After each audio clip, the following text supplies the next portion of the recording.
They came in fast, siren cut, doors slammed, boots on my driveway, guns angled low but ready.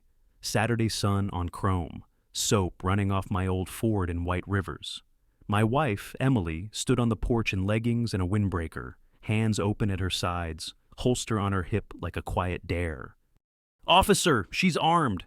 Karen screeched from her golf cart, phone up, sunglasses pushed to her forehead like a crown. "This is a family neighborhood." "Ma'am, hands where I can see them," one cop called. Another took a step at me. I moved to cover Emily. My gut went cold. You know that drop? Like a missed step in the dark? That. Now then it flipped. The tall cop squinted. "Detective Harper?" His voice softened a notch. 30 seconds. That's all it took. Safety clicks. One crisp salute. "Ma'am." Karen's mouth hung open. My heart didn't climb back up. Funny thing is, respect for her felt like a punch to me. I was the extra in my own yard. Let me back up. I'm Mike Harper, 56. Used to be a paramedic. Saw too much blood and too many living rooms at 3 a.m. Lost a partner on a call. After that, sirens sounded different. We moved to this quiet cul-de-sac 7 months ago. Thought we'd find a little peace. I tinker in the garage, build shelves, fix what's worth fixing. Emily's a detective, on medical leave. There's a scar by her collarbone she never mentions. The Homeowner Association here dresses control up as civility. Karen runs the Safety and Aesthetics Committee like a queen with a clipboard. She loves rules the way some folks love dessert. At first, it was little things. My truck's too old. My fence too tall. Fine. I trimmed. I repainted. I picked my battles. Here's what happened next. The day after the salute, a letter slid under our door. New guidance, no visible carrying in common areas. For the children. Bold font, friendly tone. Under it, threats, fines. Escalation. None of it law, just paper teeth. Emily folded the letter in two and set it down. She didn't say a thing for a long time. That night, the garage stank of spray paint. Big red letters across my door. Cop out. It bled down like a wound. I bolted barefoot into the street, heard a laugh, saw taillights. Our corner camera, dead. Power mysteriously cut at the junction. Morning brought another note. Fine for unsightly damage visible from street. I laughed once and tasted metal. Have you ever felt your home bend under someone else's hand, like your own porch won't hold your weight? We got invited to a family picnic by the pool. "Let's talk it out," Karen said, sweet as iced tea. Emily didn't want to go. I pushed. "Please, don't give them ammo. Leave the holster at home." She nodded like she was borrowing a smile. The pool deck was all balloon arches and lawn chairs. Karen had a projector and a stack of flyers. "Community safety, folks," she clicked play. My driveway popped up on the screen, but cut just right. Our fear, the commands, Emily's holster. No salute, no easing off, just the heat. People whispered. Someone clucked their tongue. Kids stared. Karen spread her hands. This is what we don't want. Emily's jaw tightened. I saw her grab the rail, knuckles white. After, she ducked into the pool restroom. I waited outside. Tile smell, chlorine sharp in my nose. She spoke through the door. "When they saluted me, I felt like a fraud," she said, voice flat. "I'm not cleared to work. I go back and forth between headaches and ringing in my ears. And now, I'm a slide in their show." I leaned my head on the cool wall. "You're not a fraud," I said. It sounded small. But here's what Karen didn't know. Emily had a case hanging over her. A bad night. A rookie froze. Emily took the hit because someone had to. She hated the leave. Hated the empty badge more. Back at home, our neighbor Jake stopped by. He's 30-something. Baseball cap, nervous smile, young dad. He's on the board mostly because he doesn't know how to say no. "There's talk," he murmured, eyes on his shoes. "They're pushing a lighting rule. Reflections, glare. Cameras too. It's targeted." "How targeted?" I asked. He lifted a shoulder. "Your porch, your garage cam." "Why tell me?" I said. He looked up, guilt all over. "Because it's wrong," he said. "But I have a shed too close to the fence. Karen said she'd help if I helped. You ever watch someone try to be brave and lose? It hurts worse than a clean punch. 2 days later, the board voted. New guidance. 48 hours to remove my porch floodlight and the corner camera for community glare. Jake voted yes. He left a note on my doormat that night. I'm sorry, Mike. There was baby spit up on the sleeve print. I stood in the driveway under a dead bulb. It was too quiet. Emily came out, hair damp from a shower, badge chain loose in her hand. She opened the little wooden box on the hall table and laid the badge in, metal softly tapping the bottom. I'm done, she said. No anger, just empty. That scared me more than yelling. I didn't sleep. I sat in the garage with the lights off, smelling paint thinner and coal dust. I thought about my partner, about the way the wheels kept rolling even when I wanted the world to stop. I heard tires, a soft thud on our porch. I stepped out slow. A paintball sat by the mat, blue stripe down the middle, thin blue line, a joke, a jab. I picked it up and laughed. It wasn't a happy sound. You know when you're so tired you loop all the way back to calm? That. Here's what I tried first. The obvious path. I drafted a letter to the board. I started to type about rights and policy and fairness. Then I deleted it. Karen would make a little file, smile, and wave it at me at the next picnic. I pictured us stuck in her maze while she kept moving the walls. So I did something stupider, or maybe smarter, depending on how much coffee you've had. I signed up for their volunteer patrol, bright yellow vest, clipboard, radio with a crackly battery. Welcome aboard, Karen sang. We love active neighbors. She did not hide the smirk. You really doing this? Emily asked, watching me pull on the vest. I'm tired of being their show, I said. Time to be their mirror. Be careful, she said. Don't poke the bear and then fall asleep. She was right. I was poking, but not where they thought. Here's what happened next. I started walking the neighborhood at 5 a.m., when the air tastes like cold pennies and sprinklers hiss like snakes. I didn't look for drama. I looked for patterns. Pool gate propped with a brick past closing. Clubhouse door unlocked after 9. Karen's boyfriend shooting off little fireworks at midnight. The vice president's generator humming on a quiet hours night. Junk stacked behind the clubhouse blocking the fire exit. A banner for a private party taped to the pergola without the board's sign-off they made me beg for last month. I didn't file any of it, not yet. I wrote down time, day, who, what, how many times it happened. Not to be petty, to be precise. There's a difference. Jake found me on the sidewalk one morning, eyes pink, baby in a sling. I can get you the clubhouse event calendar, he whispered. It'll line up with what you're seeing. Just don't let it trace back to me. I won't, I said. I meant it. He handed me a printout with coffee stains. They rent the space to friends cheap, he said. If the water's turned off or the gas is out, those folks get mad. The money dries up. Have you ever realized the bully's not the muscle? It's the wallet behind her. Changes the whole board. On Friday, Karen announced a volunteer appreciation night at the clubhouse. Awards, hot dogs, a slideshow. It was also the same night a delivery truck dropped 3 big boxes by the pool gate, labels with a party company name taped on. I didn't have to guess what was inside. Don't do anything dumb, Emily said that afternoon. She was in the kitchen, fingers on the badge box like it was a rainstone. Promise me. I'm not risking jail, I said. I'm risking their comfort. Here's my little trick. Their own handbook says, if anyone reports the smell of gas at the clubhouse, volunteers must gather people in the lot and call the gas company. Safety first. No exceptions. That's what they wrote. That's what I used. Half an hour before the party, I walked by the kitchen door. I rubbed a stainless line with a cut onion from my lunch, just enough to make the air carry a funny scent by the doorway. Not dangerous, just suspicious. Then I radioed in. Possible gas smell by the kitchen door. Protocol check. Keep it dry. Keep it by the book. Karen's smile died.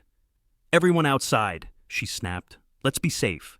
She hated saying the words. I could hear it. People shuffled, clutching paper plates. Kids whined. The 3 boxes sat awkward on the cart in the sun. A neighbor poked a corner. Colorful paper peeked through. Streamers? Maybe, maybe not.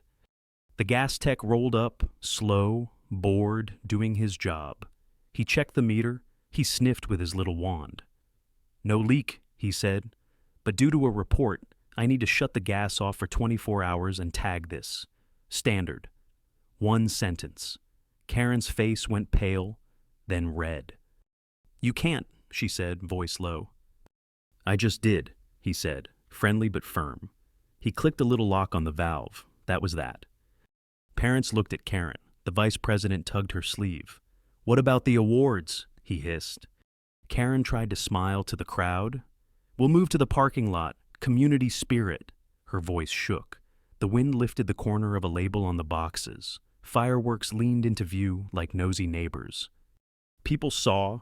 People said nothing. They didn't have to. "Mike," Karen said, sharp and sweet, stepping close. "So helpful to follow the rules. We'll be reviewing your conduct." "Your rules," I said, just trying to keep up. "Have you ever been so calm it scared the person who used to scare you? It's a strange feeling, like finding a dry step in a flood." We got home late. Emily sat on the porch, no badge on her neck, street quiet as old felt. "What did you do?" she asked. "I showed them their reflection," I said. "Tomorrow, I'm going to knock on the doors that pay for Karen's mirror." She looked tired. "Mike, don't turn us into the thing you hate." "I won't," I said. I hoped I wasn't lying. I didn't feel like a hero. I felt like a man with a toolbox and a stubborn streak. Here's the twist I didn't see coming. At dawn, a white envelope lay under our mat. No return address. Inside, a key card to the clubhouse. Just the card and a sticky note. "You didn't get this from me." The handwriting was careful, grown-up cursive, not Jake's. I held it up to Emily. "Looks like someone else is tired," I said. "Or setting a trap," she said. "Good point. Have you ever had the ground feel solid and then notice it's ice?" I pocketed the card. I grabbed my notebook. I headed to the two biggest rental owners on our street, the ones with luxury amenities in every ad. I wasn't going to beg. I was going to show them a calendar and a choice. Before I could knock, a golf cart slid to a stop at my curb. Karen stepped out, lips thin. The vice president hopped off with a paper in his hand. "Mike," she said, sugar gone, steel showing. "We're opening a conduct review. You're suspended from patrol, and there will be fines for your interference." I smiled. It wasn't friendly. "You sure you want to do that today?" I asked. "I've got 30 dates and times where your friends forgot the rules, and a key card I never saw." Her eyes flicked to my hand. I didn't move. She understood anyway. For the first time I saw fear behind her eyes. Not big fear, not yet, just the crack. "Drop a comment if you've ever had to out-stubborn a bully," I told the air. Half to myself, half to you. What would you do with that key card? Because the next step could break the wrong way. And then the clubhouse door across the green clicked open by itself. Someone was inside. The boxes were gone from the cart. A kid's laugh echoed where no one should be. I started walking. Emily called after me. "Mike, wait." I didn't. You won't believe what I found in there. The clubhouse smelled like old carpet and lemon cleaner. Lights were off, but morning sun cut through the blinds in hard stripes. I heard a whisper of giggles, sneakers on tile, a door bump. I followed the sound past the trophy case to the storage room by the kitchen. "Hello," I called, calm, not loud. Two middle school boys froze by the folding tables. One had a streamer stuck to his shoe. The other hugged a box labeled with a party company name, Fireworks. I didn't need to open it to know. "Put the box down," I said. "Slow. You don't want to be the story today." They looked at each other. The taller kid swallowed. "We were told to move them inside," he said. "We're just helping." "Who told you?" I asked. He pointed up with his chin. "Mr. Reeves," he said. "The vice president, of course." "Go home," I said. "And if anyone asks, you didn't see me." They bolted. Their footsteps pattered off like rain. I stood there, staring at the boxes. Gas off. Party ruined. But their plan had been simple. Hide the stuff, blame someone else, call it a misunderstanding. Old trick. I locked the storage door with the key card, slid the card into my pocket, and walked out. Jake was waiting under the oak outside, baby now asleep in the sling. He looked wrung out. "Karen is furious," he said. "She's calling a conduct review at noon. Private. No recording." "Good," I said. I brought a different kind of record. Mike, he whispered, leaning in, the big donors, the ones with rentals, they care about one thing: no disruptions. If they think you can shut down weekends by following rules, they'll flip. But you need to show them calmly. No heat, no yelling. I can do calm, I said. I've done calm next to bleeding people. He winced. I didn't mean... It's fine, I said. Thank you for the card. He blinked. What card? Never mind, I said. Get home. Kiss your kid. Here's what happened next. I knocked on the first rental owner's door. A woman in a pressed polo opened. Sharp eyes. Clean porch. Fake ferns trimmed tight. I'm Mike Harper, I said. I live on Birch. I walk early. I see schedules like a mechanic hears an engine.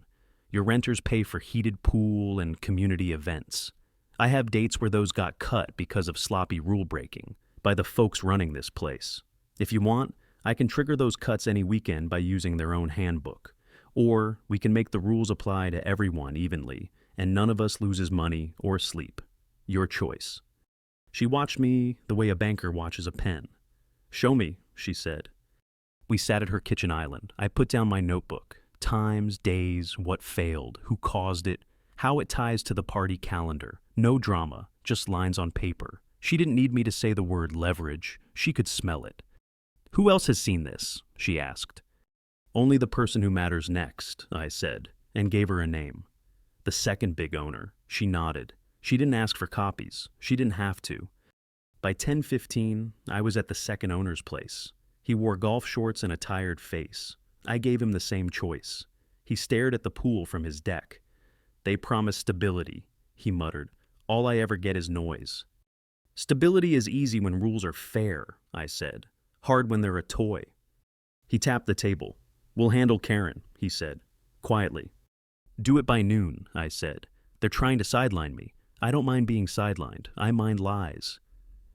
Noted, he said. I walked home slow. My knees felt older all of a sudden. Emily was on the porch, the badge box closed, both hands over it like she was warming them. You look like you've been to war, she said. Just a kitchen island, I said. You want to hear the plan? Tell me like I'm a rookie, she said. Short sentences, clear stakes. That was her teaching voice. Okay, I said. I used their rulebook to freeze last night. I showed the money folks I can do it again. They'll go to Karen and tell her to roll back the nonsense or lose her treats. No press, no police, just a closed door and a spreadsheet. She smiled a little. That's mean in a tidy way, she said. I like it. Don't say that out loud, I said. I have a reputation for kindness. She laughed once. It sounded like old music I'd forgotten. Noon at the clubhouse felt like a dentist's waiting room. Karen sat at the end of a folding table with two board members flanking her. Mr. Reeves, the vice president, had a stack of papers and a smile like a cheap knife. A few volunteers sat in back, shifting in their chairs. No phones allowed, no recording. They liked privacy when they thought they'd win. Mr. Harper, Karen began, voice syrup over gravel. We're here to discuss your conduct. You've created unsafe conditions by calling unnecessary alerts and... The side door opened. The two rental owners stepped in. No smiles, no wasted words. They pulled up chairs next to Karen without asking. The room shifted like someone had leaned on a table. Karen, the woman said, we need to adjust community guidance. Today. Karen blinked. We're in a hearing. This is the hearing, the man said. Listen. Karen's eyes darted to me, to Emily in the back, to Jake on the wall chewing his lip. We can talk after, she said. Now, the woman said, roll back the visible carry guidance. Kill the glare rule that targets one house. End the patrols. Karen laughed once, brittle. That's not how... Or, the man said, calm, we stop funding events, maintenance extras, and our paid cleanings. Your calendar goes blank. And anytime the handbook says pause for safety, Mike here will help us pause, because he follows rules. You taught him. The room went quiet enough to hear the air vent tick. Karen looked at me like she was measuring my neck for a tie. This is extortion, she said. This is cause and effect, I said. You wrote the cause. Reeves tried to cut in. We can't just give in, he said. We'll look weak. You already look sloppy, the woman shot back. Boxes by the pool, kids moving them, gas shut off. She didn't say fireworks. She didn't have to. Reeves went pale. He scratched his temple like a kid called to the board. Karen's chin lifted. Fine, she said. We will revisit the guidance. The word tasted bad in her mouth. Not revisit, the man said. Withdraw, today. Karen pressed her lips together. Withdraw, she said. Paper thin. Good, the woman said. Send the email by 5 and stop using the clubhouse Wi-Fi for personal surveillance. We're not running a spy ring. Karen's face did something I hadn't seen before. It trembled. Not anger, not exactly. A small crack. Fear of losing the stage. Meeting adjourned, she said, voice flat. I stood. One more thing, I said. Suspend me all you want. I'm done with your vest. But if any kid gets used to move boxes again, I will call every real authority I have to. Not because I want to win, because I bury memories, and I don't want another one.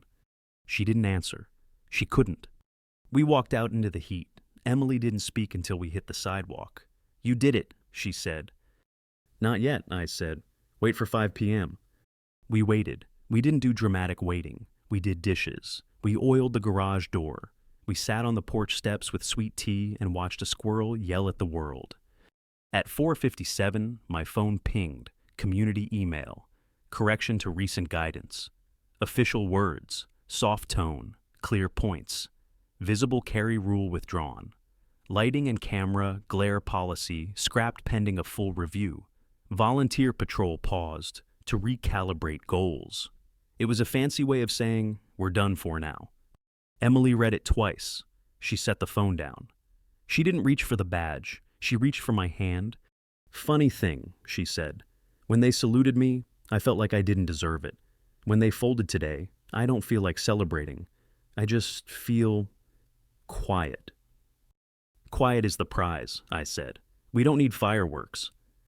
Good, she said, eyes on the sunset. Because I'm not going back to the detective's desk. I'm going to the academy, training unit, new kids, de-escalation. Maybe I can stop one panic before it starts. I looked at her. The scar by her collarbone was a thin white line catching light. That fits, I said. That's you without the grenade pin in your teeth. She laughed soft. You have a way with words, she said, mostly loud ones. Have you ever changed your life on a Tuesday? I asked the air, and you. Hurts less than a Wednesday. Here's the part nobody clapped for. I took down the floodlight I'd fought for. I replaced it with a smaller one that lit the flag by the clubhouse the way the rules wanted. I did it my way. Because I wasn't chasing a spotlight anymore. I was building a lamp. Jake walked up the sidewalk, hands deep in his pockets. He looked 10 pounds lighter. They're furious, he said. But they signed. You okay? I asked. He nodded. I told Karen I voted wrong. She said I was ungrateful. He looked at his shoes. Maybe I am, to her. You did the right thing late, I said. That still counts. He looked at Emily. You going back? He asked. Different road, she said. Same map. He smiled. Good. He turned to go, then paused. There's one more thing, he whispered. Reeves, he's the one who left you that key card. He can't stand Karen anymore. He wanted to trigger a mess and blame you. You turned it around. Why tell me? I asked. Because it matters who you think your enemy is, he said. Sometimes it's not one person, it's a habit. After he left, I sat on the stoop with Emily. Street lamps clicked on. Somewhere, a siren wailed and faded. My hands smelled like metal and soap. You know, I said, I never wanted to win. I wanted a house that didn't feel like a stage. We got one, she said. Might be small, but it's ours. Have you ever exhaled and didn't know you'd been holding your breath for months? That. The next morning, I opened the garage and swept. Old man things. Simple. A bicycle bell rang and a group of kids coasted by, shouting about popsicles. One of the boys was the kid from the storage room. He glanced at me and raised a hand. A shy wave. No fear, no secret. Just a wave. Karen drove by later, slower than usual, sunglasses back on her crown. She didn't stop. She didn't film. She stared straight ahead. That was my trophy. Here's my last twist for you. I took Emily's badge box off the hall table and put it on a shelf in the garage, not as a shrine, not as a grave, just a box among tools. Sometimes you keep a thing by not holding it tight. If this hit you where you live, tell me. Have you ever had to beat someone by making them live by their own rules? Drop your story. And if you ever think you can't win without yelling, remember this. Sometimes the loudest thing you can do is read the fine print out loud and wait. We didn't get applause. We got quiet, and quiet in this house sounds like mercy.